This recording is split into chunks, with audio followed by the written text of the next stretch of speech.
You guys, this is Ross from rawspoon.com. Today I'm going to talk about being creative and something that I've found really helps out.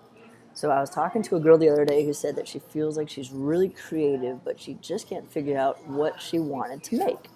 Then she went on to talk about like the projects that she did, that she loves on Pinterest, and like all the scrapbooking she did as a kid, but she just couldn't find those things that she was supposed to create now. And it seemed like she felt like she needed to create things that her culture said should create, like on Pinterest, or that her parents said she should create from the scrapbooking experience, but she didn't know what she was meant to create. And I think a lot of people get stuck in this.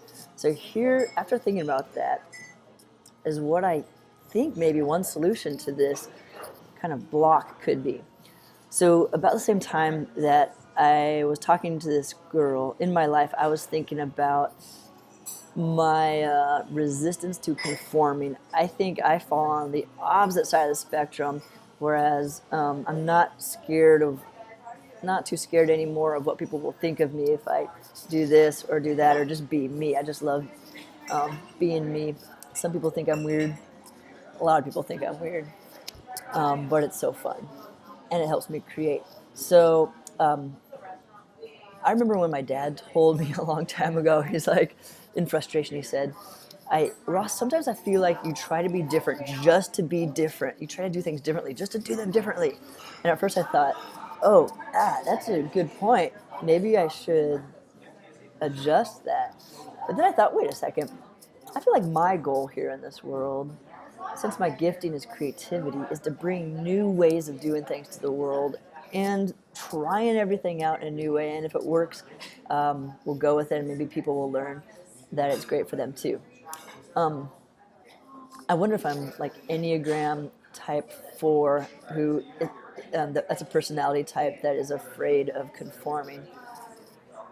But I was thinking about this and realizing that I think this is why I've gotten over that block of finding what I want to create. It's partly because I'm not scared of being me anymore. And maybe people like personality types, like the girl that I was talking to, excuse me, have a little bit harder time doing this. So I want to encourage you, if you're having a hard time finding out what you want to create, but you feel like in your core you're creative, here's my advice. Be not afraid to be you. The real you is waiting to be discovered. Embrace it. And in fact, cater to that quirky side of you. Shed the fear of what others will think. Don't censor what's on your mind, the stuff that you might usually censor. And even do things that'll make you feel a little bit like a goofball. I think sometimes they'll make your friends a little bit uncomfortable, but I think in the end, once they see the type of person that it's creating you to be, the unique gift to this world that God has created you to be, they'll be blessed by it too.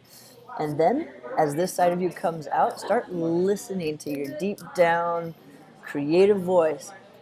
Start paying attention to the things that you like, that you feel drawn to, and the things that you want to make, despite what you think other people think you should create.